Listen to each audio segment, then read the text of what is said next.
Сәлем қайырлы күн достар, бүгін сіздермен дәмі өте керемет болып шығатын әрі жасалу жолы өте оңай дәл осындай ерекше тамақтың рецептімен бөлісетін боламын. Видео қызық болса соңына дейін қарап, рецепт пайдалы болған болса каналыма подписаться жасап қоңырауша белгісін басып қойды ұмытпаңыздар.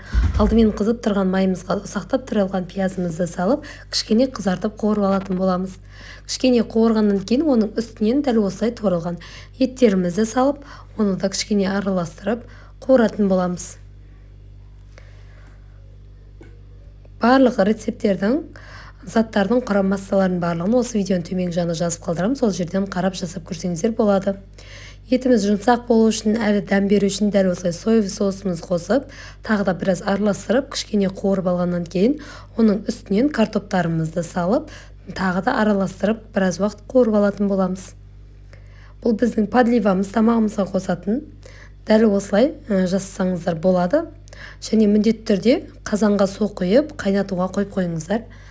Дәл осылай татымына қарай тұзымызды, қарабұршымызды қосып, өз қалауларыңыз бойынша түрлі дәмдеуіштер қоссаңыздар болады.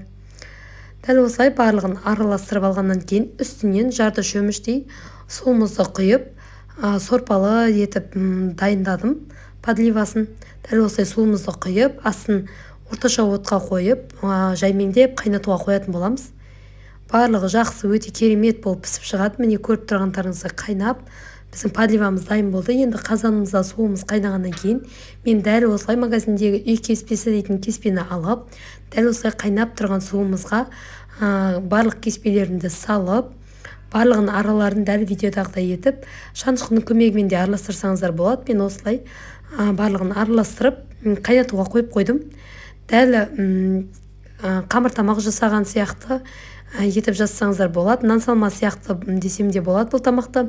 Дәл осылай қамыр тамақ салбағандай етіп, қамырымызды салып аламыз, кеспелерімізді үстінен подливасын қосып, отбасыларыңызға ұсына бересіздер.